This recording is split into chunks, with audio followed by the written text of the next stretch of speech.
Donc, on va y arriver petit à petit. Mais on ne rattrape pas 570 ans de manque d'éducation financière. Parfois, dans la pièce, c'est pas toi le problème. Et en fait, tu t'en rends pas compte. Et cet écosystème-là, c'est pas l'écosystème qui t'amènera et qui te poussera vers le haut. Et donc, il faut savoir quitter un écosystème pour trouver l'écosystème qui t'emmènera là où tu veux. Oh yeah, I know this one.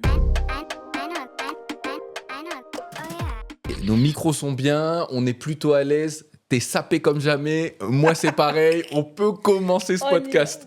Comment va Julie D? Ça va et toi, Manu? En forme? En forme. Contente d'être à Dunkerque? Super, trajet hyper long et il fait froid. Ouais, super, bah tu viens de résumer Dunkerque, voilà, merci beaucoup. Venez à Dunkerque. Alors, au-delà de ça, bienvenue dans le Grand Écart, je suis ultra heureux de t'avoir aujourd'hui, parce que ça fait un moment que je voulais t'avoir dans cette émission, j'ai eu la chance de te découvrir dans le programme Diverses Idées, et aujourd'hui, j'ai envie en fait que tu puisses expliquer aux gens en quoi l'éducation financière va changer la donne, notamment pour les enfants, c'est ça? Yes, c'est ma mission en fait. Là-dessus, alors dis-moi, si on ne te connaît pas, t'es qui en 3 mots? Julie D en 3 mots. Alors, bavarde, ça c'est sûr. Je parle beaucoup et ceux qui me connaissent savent que je coupe les gens. Énergique, parce que on parle souvent de mon énergie et ça c'est vrai que j'adore. Et dernier mot, peut-être, je dirais cash. Cash. Ah bah ça va dans les deux sens en plus. Ouais. Aussi bien pour la finance que dans ta manière de parler. Et c'est ce qu'on attend aujourd'hui. Dans ce podcast, quand même, on veut que ça soit authentique, que ça soit cash, que ça soit vrai. Et surtout sur le sujet dont tu vas nous parler. D'ailleurs, moi, avant de commencer, je sais que tu as en fait aujourd'hui sorti une application qui s'appelle Moneykeys. Si, imaginons, là, t'es dans Qui veut être mon associé, tu me la pitches vite fait là, en 15 secondes. Tu me dis quoi? Moneykeys. Alors, ok, bon, Moneykeys, si je devais te la pitcher, c'est une application d'éducation financière pour apprendre toutes les bases, en fait, de la notion et de la finance en famille et tout en s'amusant. Attends, quand tu me dis ça, ça veut dire qu'aujourd'hui, pour toi, tu penses qu'il y a un vrai manque de connaissances autour de ce sujet-là? Clairement, l'éducation financière, en fait, en France, l'argent, déjà, parler d'argent, c'est tabou. Du coup, forcément, personne ne parle d'argent, contrairement à certains pays, notamment anglo-saxons. Et l'éducation financière, c'est très compliqué. Tu vois, la plupart des gens disent, moi, je ne comprends rien quand mon banquier me parle, etc. Et il faut savoir que aujourd'hui, ce n'est pas enseigné à l'école. On t'apprend à compter, on t'apprend à écrire, on t'apprend même à coder aujourd'hui au collège, mais on ne t'apprend pas à gérer un budget, on ne t'apprend pas ce que c'est la banque. C'est là où j'allais te demander des précisions. Qu'est-ce que tu mets derrière le mot éducation financière? Éducation financière, c'est vrai que c'est pas forcément bien compris effectivement par le commun des mortels parce qu'ils pensent que ça va être quelque chose de très compliqué. Mais déjà dans l'éducation financière et notamment dans l'application, on revient sur les bases. Et les bases, c'est quoi? C'est qu'est-ce que l'argent? D'où vient l'argent? Comment on gagne de l'argent? Et qu'est-ce qu'on fait de son argent? Donc dans les différents univers abordés dans l'application, tu vas avoir par exemple comment devenir en fait propriétaire à travers un crédit et utiliser le crédit pour accroître son patrimoine. Tu vas avoir des notions comme c'est quoi une banque? Qu'est-ce qui constitue une banque? Je visite une banque, tu vas dans un des modules. Et tu vas avoir la crypto-monnaie par exemple. C'est quoi la crypto-monnaie? C'est quoi les dangers? Et comment je peux gagner de l'argent avec de la crypto-monnaie? Mais alors, quand tu me dis ça, Moneykeys, c'est peut-être la question que j'aurais pu te poser dès le départ. C'est adressé à qui? C'est juste aux enfants? C'est aux adultes? Parce que quand tu me dis ça, là, je me dis, même moi, en fait, je serais intéressé de savoir un peu plus sur l'éducation financière. C'est super, je vais t'envoyer des codes. Comme ça, tu vas pouvoir te connecter. Alors, ça s'adresse aux collégiens, 9-15 ans pour l'instant, et les parents. En fait, il y a 2 entrées. Il y a un accès enfant qui va permettre d'aborder justement ces différentes notions, et un accès parent avec des tips qui vont permettre d'accompagner dans l'apprentissage et surtout, le plus important pour moi, c'était sortir de l'appli et transposer tout ce que ton enfant a appris dans la vie quotidienne. Ça veut dire quoi quand tu me dis ça dans la vie quotidienne? Ça veut dire que concrètement, demain, moi j'ai pas d'enfant, mais tu vois, j'ai une nièce. Demain, elle utilise cette application-là. Concrètement, qu'est-ce qu'elle va savoir faire ou de quoi elle va se rendre compte en fait? Alors, ta nièce, par exemple, si elle fait le module qui est sur l'investissement, elle va apprendre que la différence entre épargne et investissement et dans l'investissement, les différentes possibilités. Ce qui fait que toi, dans ton module tonton, Ouais. donc encadrant parent, tu vas avoir alors, en fait, voilà ce que votre enfant ou voilà ce qui a été abordé dans ce module et voilà comment le transposer dans la vie quotidienne. Je te donne un exemple. Mm. Un PEA, qu'est-ce que c'est? Qu'est-ce que c'est une assurance vie? Et après, derrière, l'idée, c'est de jouer avec ces différentes notions, de prendre par exemple la brochure de la banque Mm. et de montrer que par exemple à la banque, il existe ces différents investissements. L'idée, c'est de pouvoir comprendre toutes ces notions pour que quand, à l'âge adulte, en fait, ta nièce, elle sera face à son banquier, quand elle entend le mot assurance vie, c'est pas la première fois. Elle l'a déjà vu way back then. C'est bien résumé en anglais, mais l'idée, c'est que tout ce qui est de l'ordre du réflexe nécessaire en fait, plus ou moins de ta survie, Mm. parce que parfois, des personnes sont face au banquier et en danger, parce que le banquier leur fait faire ce que lui, il veut. Mais pas ce qui pourrait être bien pour eux, en fait. Parfois, oui, en fait. Mais alors là-dessus, moi je reviens peut-être sur une question un peu sociologique, mais qu'est-ce qui fait selon toi en fait qu'aujourd'hui on n'a pas les armes en termes d'éducation financière? Parce que c'est pas enseigné à l'école, comme je l'ai dit, la base. C'est tabou. Parler d'argent en France, c'est tabou. Alors, c'est-à-dire tabou pour plusieurs sujets. Hein. On le comprend pas, donc c'est tabou, j'en parle pas.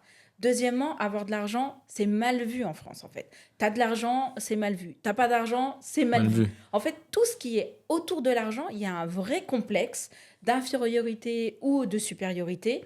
Et donc, personne n'en parle. Alors, ça commence à changer avec les nouvelles générations. Ça commence à changer aussi, notamment au niveau des femmes. Parce que, même pour une femme, par exemple, parler d'argent, c'était vraiment considéré comme t'es quelqu'un de mauvais. Et aujourd'hui, c'est plus le cas. Donc, on va y arriver petit à petit. Mais on ne rattrape pas 570 ans de manque d'éducation financière. Du coup, petit à petit, ça va être réintroduit.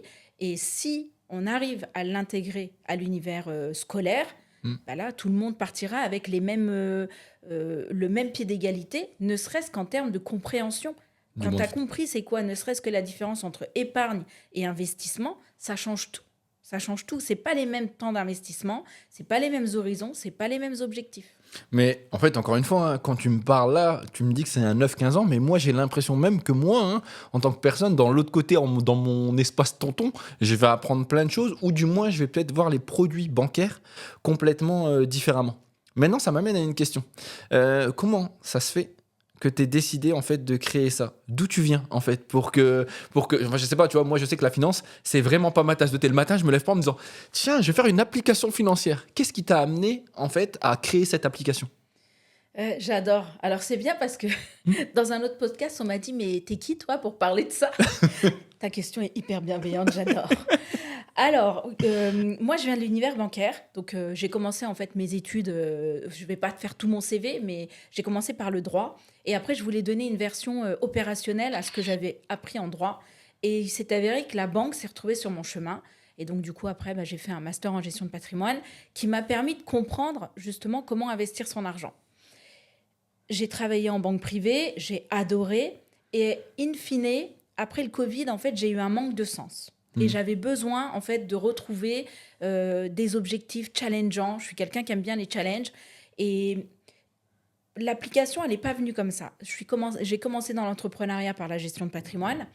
Mais je voyais mes enfants, en fait, être dotés un petit peu de, tu vois, super pouvoirs ou de skills différents par rapport aux enfants d'autres personnes. Et je me suis dit, tiens, si les miens y arrivent, pourquoi est-ce que, en fait, on comblerait pas le trou dans la raquette ça n'existe pas à l'école.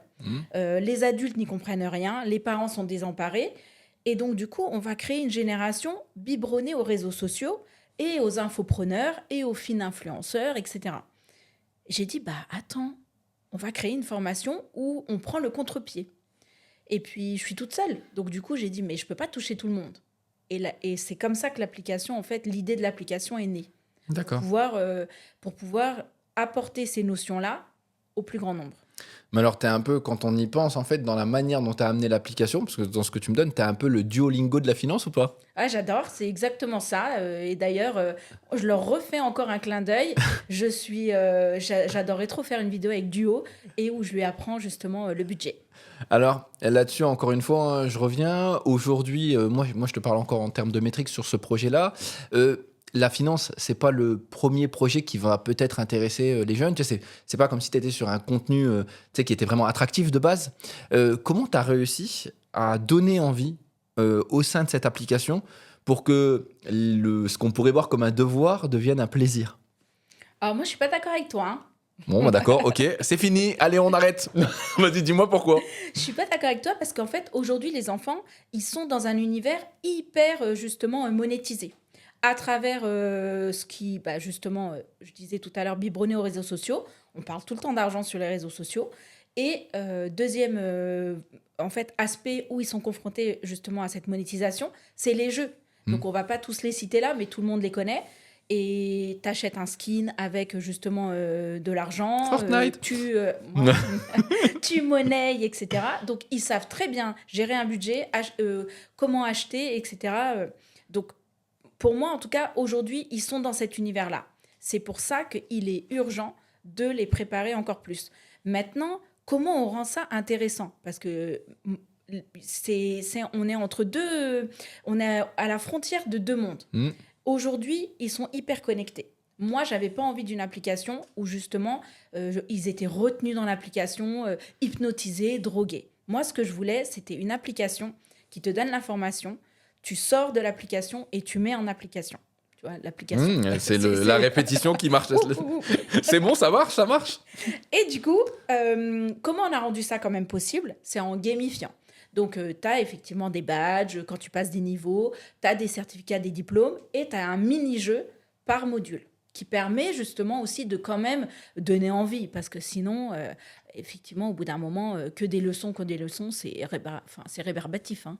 Et alors, là-dessus, dans la manière dont tu l'as amené, parce que j'imagine que tu dois convaincre les enfants, donc ça, c'est une première chose. Mais est-ce que cette demande vient des parents, dans tes prescripteurs, ceux qui utilisent l'application, ou elle vient plutôt d'enfants qui disent « Ah tiens, j'ai envie de tester ». Quel est ton premier public cible? Franchement, les deux. En fait, les parents, c'est un peu comme toi, tu vois, ils disent ah, mais en fait, moi, je vais refaire aussi les modules de mon enfant parce que j'en ai besoin et moi-même, j'y comprends rien. Et les enfants, en fait, ils sont demandeurs parce que. Alors, peut-être que j'ai cette pédagogie aussi, hein. Je ne sais pas si c'était peut-être Julie B et pas Julie D. Et ben, peut-être que du coup, ça n'aurait pas marché de la même manière. Moi, j'aime transmettre de manière très pédagogique et ces notions. Et j'ai toujours adoré faire ça, même en banque privée. Pourtant, j'avais des personnes qui étaient voilà, CSP++. Mais j'avais toujours cette volonté de. Peut-être que ça vient de mon enfance, parce que j'ai passé ma vie aussi avec mes parents, avec les amis de mes parents, à traduire, décomplexifier des notions, qui fait qu'aujourd'hui, la finance, j'arrive à bien la décomposer pour que tu puisses comprendre que tu aies 5 ans ou 95 ans, quoi. Ouais.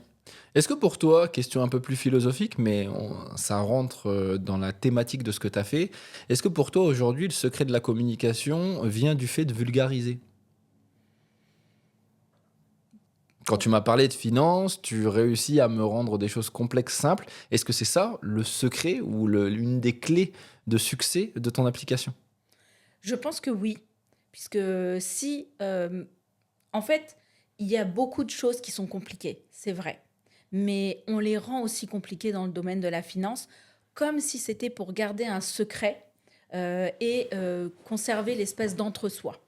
Et donc, du coup, bah, tu rentres dans le club que si tu sais parler cette langue-là, que si tu as déjà fait ces choses-là, etc., etc.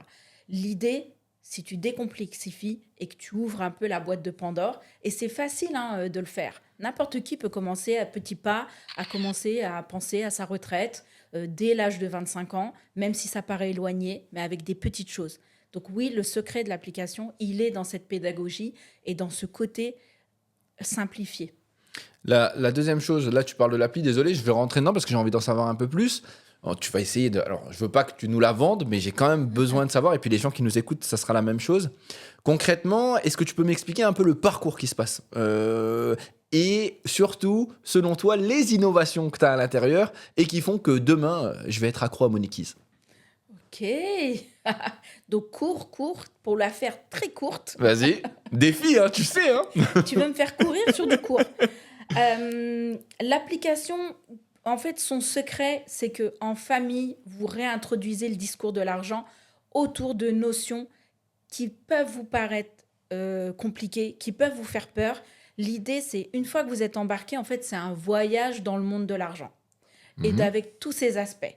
Donc, partez du principe que vous allez découvrir le monde merveilleux de l'argent Mhm. avec donc ses dangers, Mhm. mais aussi ses vertus. Parce que souvent, on pense que l'argent, c'est mauvais, on en a peur, il fige, on n'en a pas, donc on est désespéré.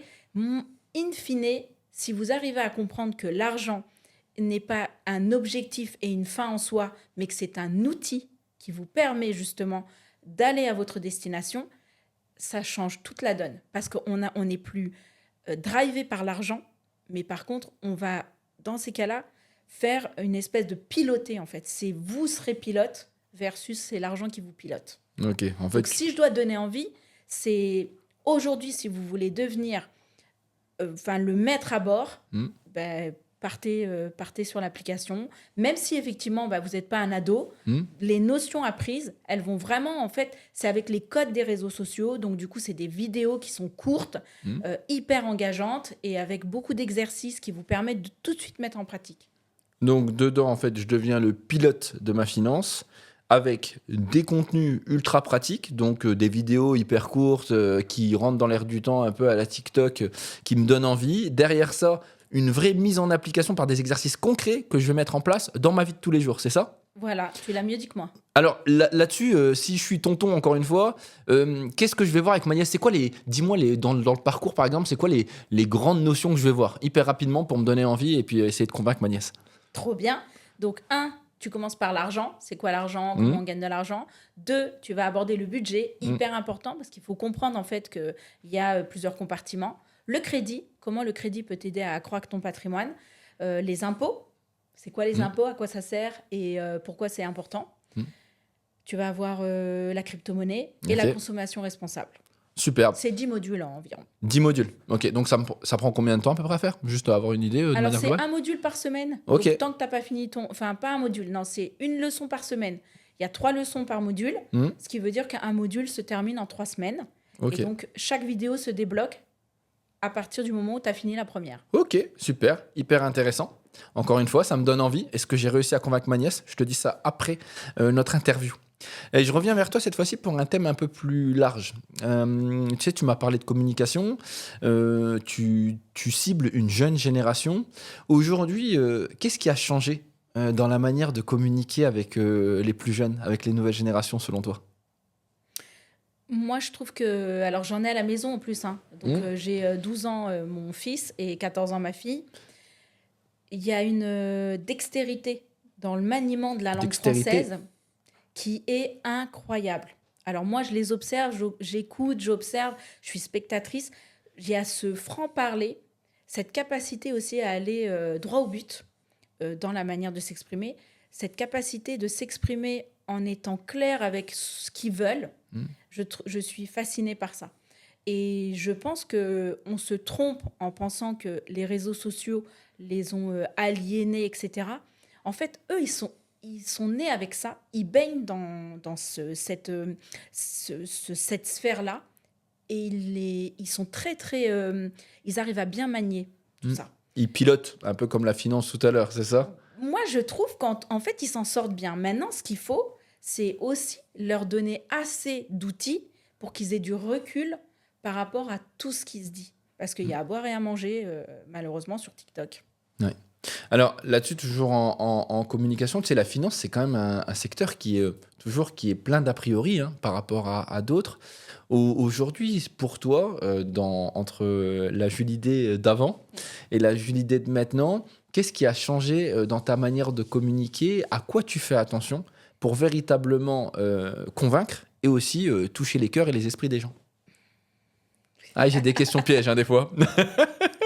En fait, j'essaie de faire du Julidé. Parce Ouais. que, en fait, tu vois, j'aimerais bien quand même qu'on voit cette énergie. Moi, à quoi je fais attention, c'est à l'authenticité. Mhm. En fait, je me suis longtemps cachée derrière en fait, un espèce de petit paravent. Donc avant, c'était la banque privée avec ses codes. Ouais. Je gardais toujours voilà, ces codes de la manière dont je m'exprimais. Toujours, tout était tiré à 4 épingles. Aujourd'hui, je m'autorise en fait des fois les pas de côté, des fois les petits tics de langage. Maintenant, j'essaye d'être beaucoup plus parfois, en fait, j'avais tendance aussi à ne pas être clivante. Donc aujourd'hui, si quelque chose m'énerve, je vais le dire en fait. Je vais couper court à la discussion et je vais y aller. Et ça, je suis contente de m'autoriser ça avec l'entrepreneuriat qui m'a beaucoup plus alignée avec mes valeurs. Ouais.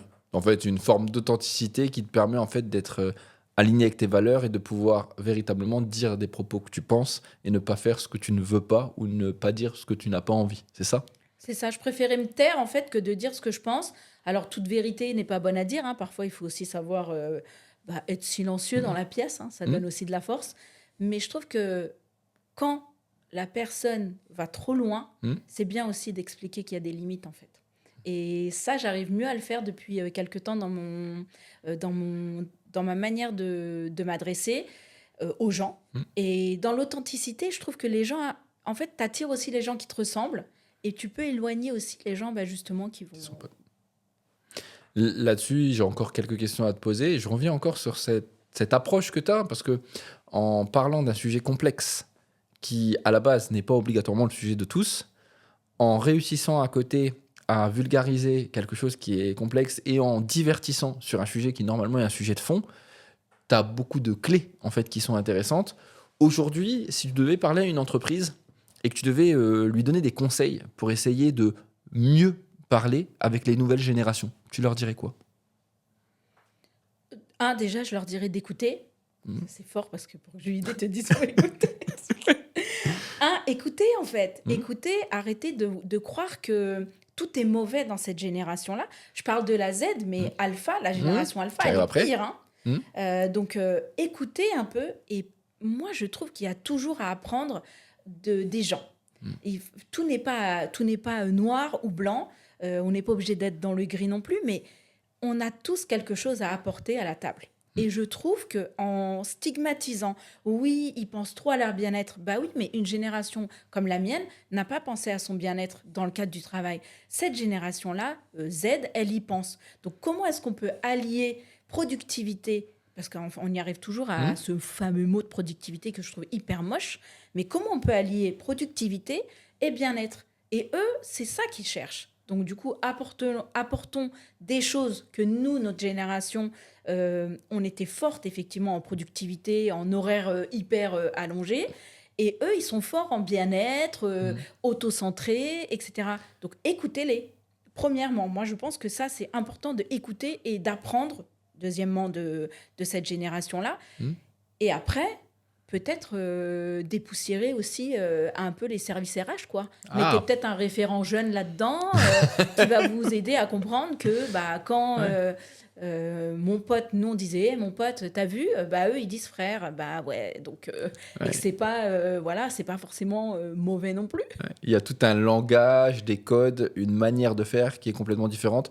Quand tu dis dépoussiérer, le mot est fort, hein, parce que tu sais, quand on dit ça en RH, ça veut dire ce qui est fait aujourd'hui n'est peut-être plus à la mode. Ça ne veut pas dire que c'est mauvais, mais ça veut juste dire qu'on peut voir d'autres pratiques qui peuvent être mises en place. C'est ça?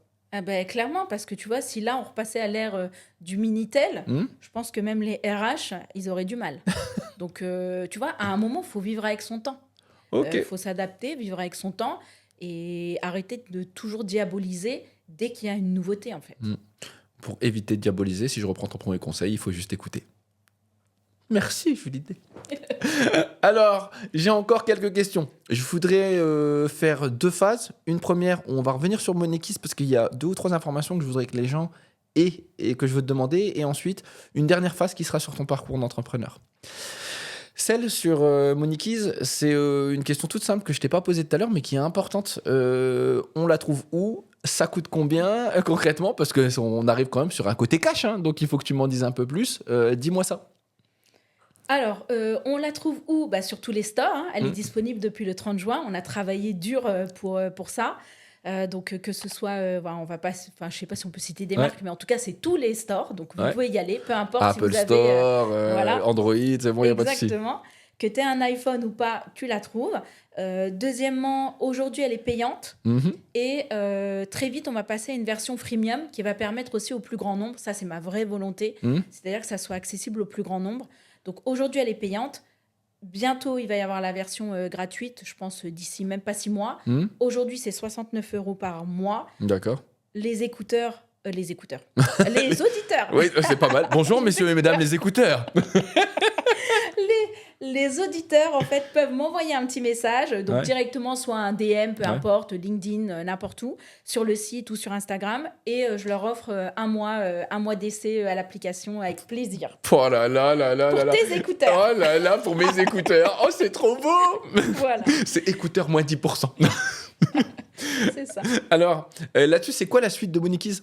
La suite de Money Kiss, bah, ça va être... là, on va sortir la V2, Ouais. qui va justement intégrer tous les mini-jeux qu'il n'y avait pas jusqu'à présent, parce que ce qu'il faut savoir, c'est que moi, j'ai autofinancé, en fait, Money Kiss depuis le début. Hein. Et donc, au bout d'un moment, bah, c'est vrai qu'il fallait sortir l'application, proposer aussi faire du chiffre d'affaires, hein, si on parle d'entrepreneuriat, et pour pouvoir aller chercher, en fait, d'autres possibilités pour l'application de grandir.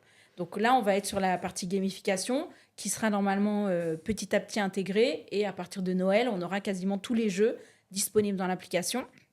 Ce sera un beau cadeau pour ma nièce, ça, donc c'est bon, je peux lui Voilà. acheter. Et deuxièmement, on a des deals en cours en fait, avec des assurances et des banques. Puisqu'il faut savoir que l'idée, c'est aussi de proposer aux banques d'offrir à leurs clients Money Keys et pour pouvoir justement être aussi face à des clients qui savent les écouter et comprendre ce dont ils parlent en tant que banquier, parce qu'eux-mêmes sont en souffrance à ne pas réussir à expliquer parfois. Ça fait combien de temps que tu as créé Monikiz? Je travaille officieusement sur le projet depuis 2 ans et Money Keys est né en octobre 2024. Ok. J'ai une dernière question, mais cette fois-ci, pour terminer et clore cet épisode avec toi, qui est hyper dynamique comme je l'imaginais, qui est du jus d'idées, donc ça me va bien. Là, cette fois-ci, on va parler à tous les entrepreneurs qui nous regardent ou toutes les personnes qui auraient envie de se lancer là-dedans. Moi, quand je t'ai connu, j'ai vu une personne ultra dynamique, ultra souriante, ultra punchy, tout le temps, qui a toujours le smile, comme on peut le voir là actuellement. Ça, c'est une de tes caractéristiques. Mais moi, j'aimerais savoir, en fait, toi, en tant qu'entrepreneuse, ça a été quoi ton plus grand défi? Et ça a été quoi ton plus grand apprentissage? Ouais, j'adore. Alors, il y en a eu tellement eu sur le parcours. La chose, en fait, la plus importante que j'ai acquis avec l'entrepreneuriat, c'est l'alignement et ce côté lâcher prise.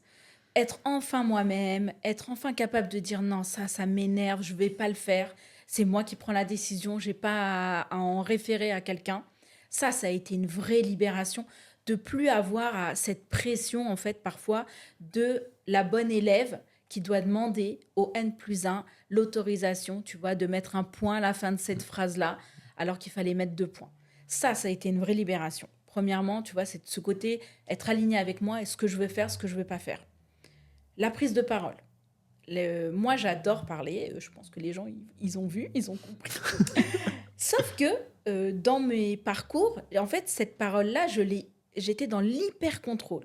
Et donc, j'étais plus moi-même. Ce qui fait que ma manière de parler était robotisée. Ce qui fait que je contrôlais toujours tout parce que je voulais renvoyer une image parfaite.